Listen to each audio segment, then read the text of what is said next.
It started out with just notes, like musical notes. This is a freestyle. I was asked if I have wondrous flaws, and it made me reflect upon myself. I don't like to speak about myself because I don't like to brag, and I've never been in a competition or comparing myself. I wasn't really athletic. I was artistic. I'm artistic, and I like to create, or I guess I would say co-create things, because everything that we use that's a part of our existence was created from organic materials given to us by the Creator.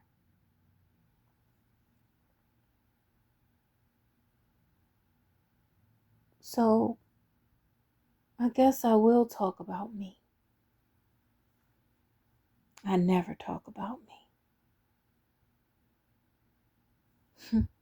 It all started as notes, musical notes, and I decided to add more structure and color. I had to have color.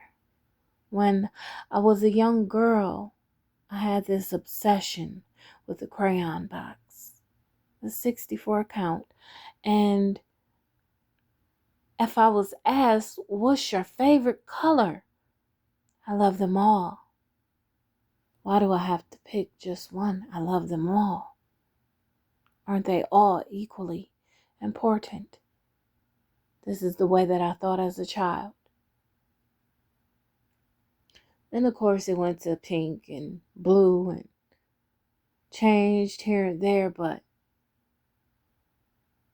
I am colorful. 35. I finally learned to fully accept myself in my negatives, my positives, my in between, my balance, my light, my dark on a gray scale. ReignBeau.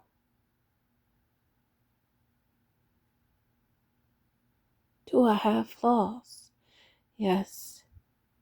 Asking a former perfectionist if they have flaws is kind of like triggering to PTSD, but whatever. Yes, I do. But do I regret anything? No, I don't. If I were to die today, have I lived my life in vain? No. I think that one of the greatest things that I have accomplished and I'm still accomplishing is being a mother. I have yet to find anything more rewarding than seeing something so beautiful that I have co-created, my sons.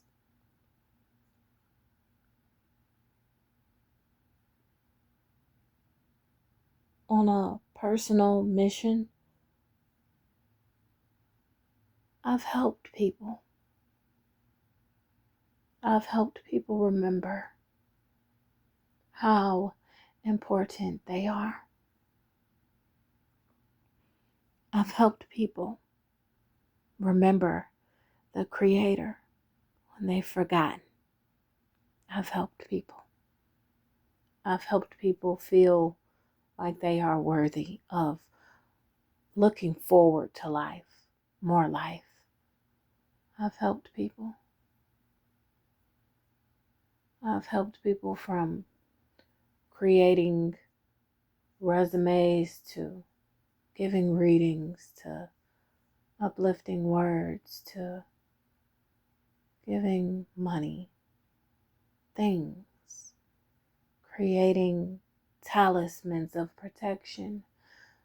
I have jewelry that has reached all over the country.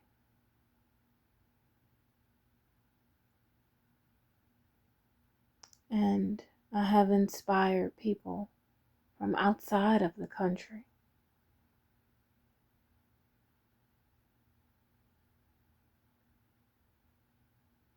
I've had a strong background in customer service, so I always worked with the public. My first job was at a daycare when I was 15. I worked at a daycare. And there was this autistic boy, and nobody wanted to deal with him. Everybody thought that he was difficult. And he listened to me. Me and him connected. Me and him connected. And when he'd act out, I would go to him. I would calm him down. I worked at a church daycare. That was my first job. When I was a teenager, it was hard for me to express myself because I had all of these emotions and I didn't really know what to do with all of this water, all of this emotion, all of this water. My entire natal chart is Scorpio, Cancer, Capricorn energy. That's all I am. And Taurus rising. For those who are into astrology, I am Scorpio sun, Cancer moon, Taurus rising.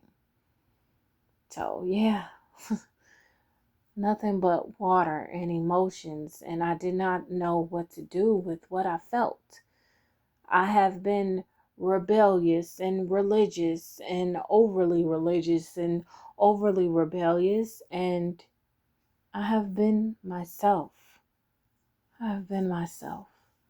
I have came here trying to figure out why doesn't anybody love the way that we should be loving one another? That was my question. And I don't think like anybody else. I was asked yesterday, am I ever negative? Do I ever think negative thoughts? Yes, but not as much as I used to. When I was growing up and my mother passed away when I was 7, I used to be afraid of death. I would talk about death a lot. It almost became superstitious. And I feared it. I feared it. And I used to think negatively. But as life has went on, and I've experienced a lot of death, nothing but death, even to my own brushes with death, being in the ICU in 2022.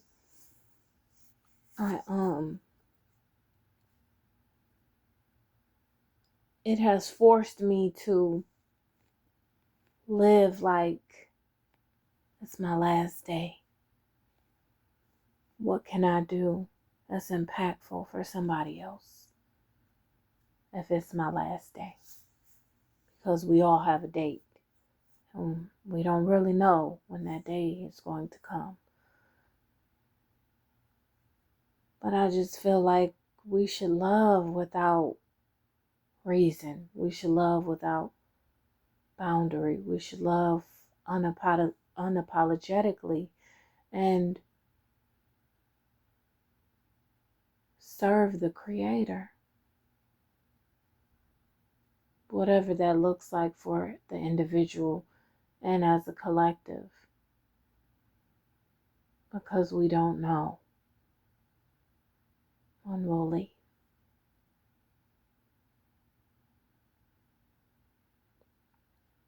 When it comes to my children, I never wanted their imaginations to be killed by someone else. I never trusted someone else to raise them in the way that I felt like they should be raised. I don't feel like they should be placed with all of these negative statistics. I don't feel like, well, stereotypes. I don't feel like they should be limited mentally or emotionally. I just don't feel like that's what they need. And I'm grateful for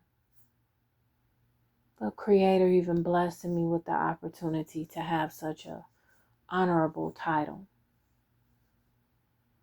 and trusting in me to be someone's mother. There's nothing greater that I've done than that.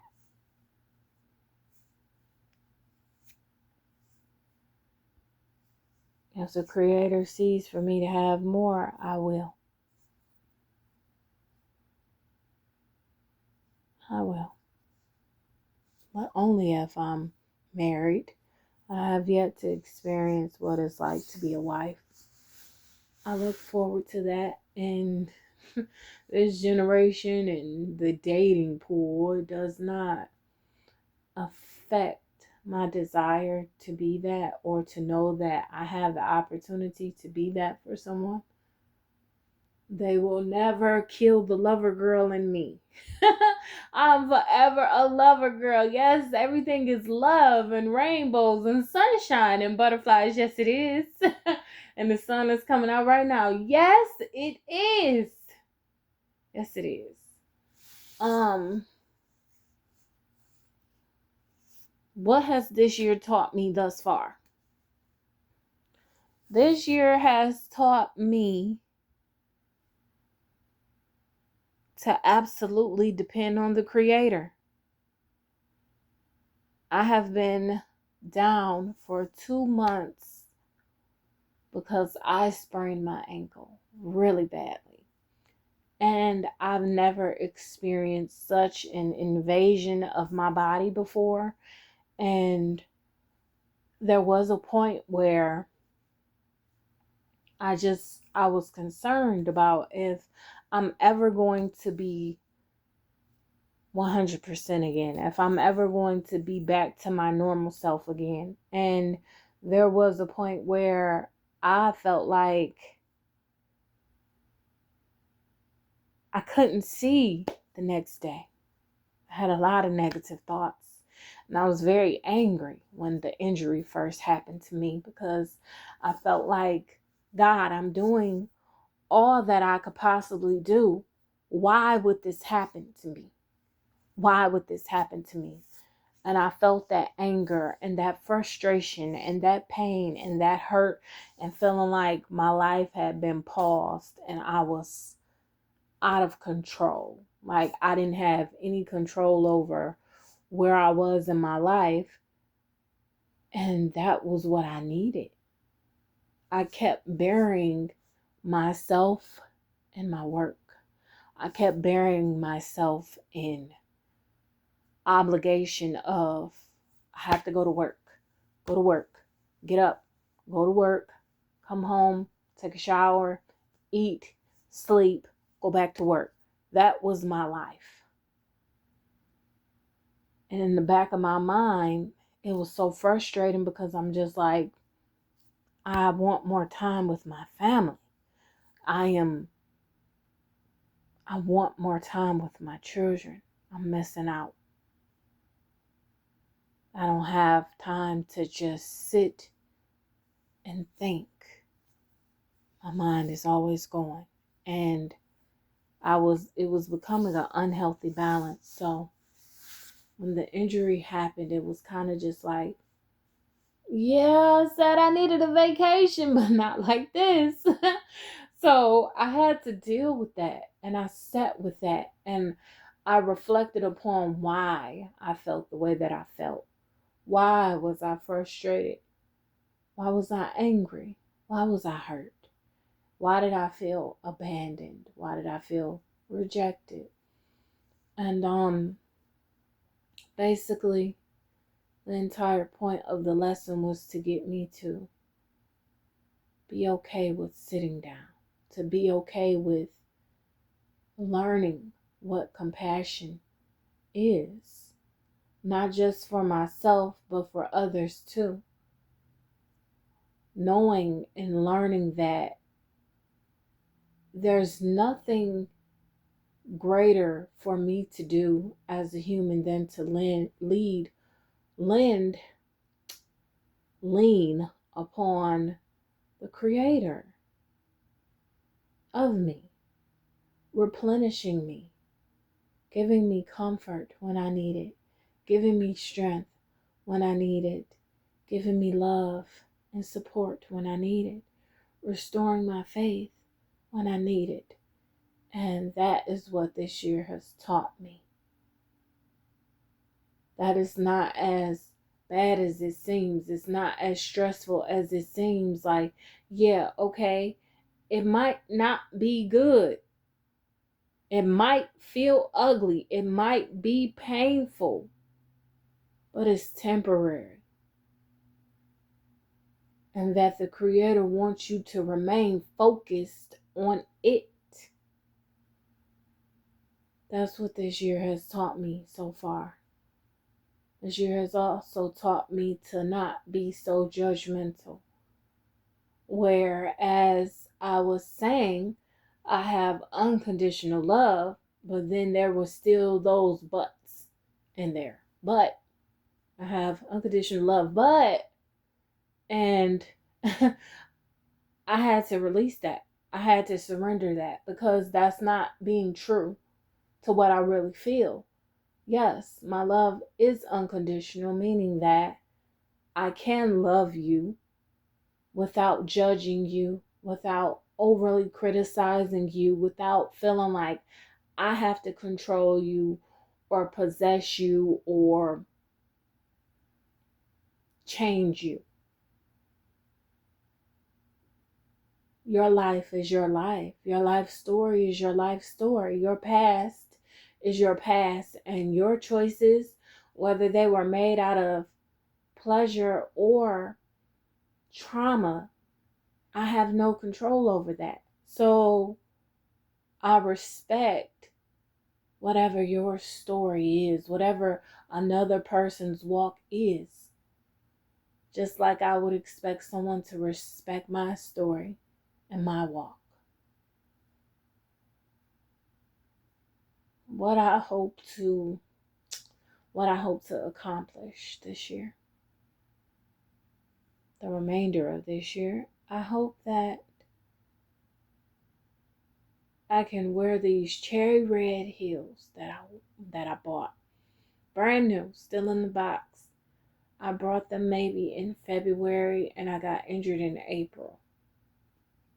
I'd like to wear those without discomfort, without pain, and without fear of hurting myself again.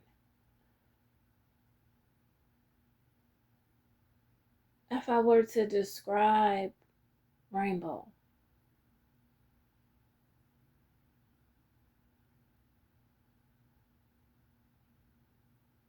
I'm a transmuter. I take the light and I take the dark.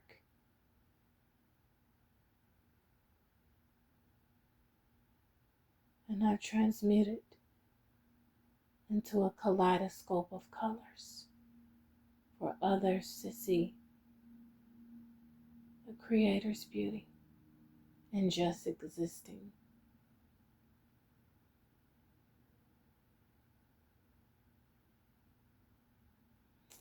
I don't think that life is more individualistic than it is collective. I think that we all are supposed to get our individual knowledge and experiences and wisdom and love each other as a collective.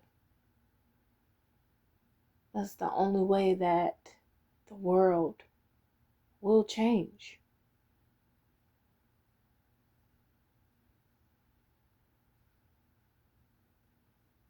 Do I have flaws? Yes. Am I embarrassed of my flaws? No.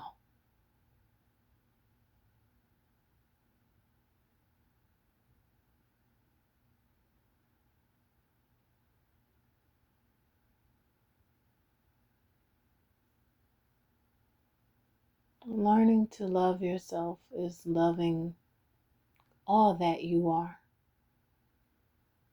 All that you are. The Creator created us to be these perfectly imperfect human beings with experiences and stories written to break curses and to free ourselves and our children and our children's children, which will eventually free the entire world from the bondages.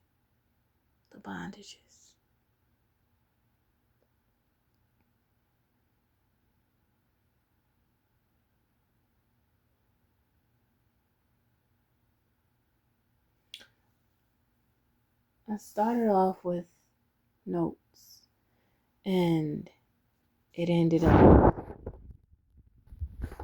structure. And then it ended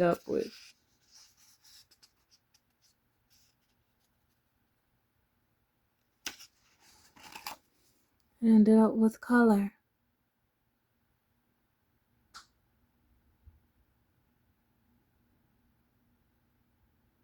We all have color to bring to this world. Shine your light. Use your darkness and your light to create a balanced human being.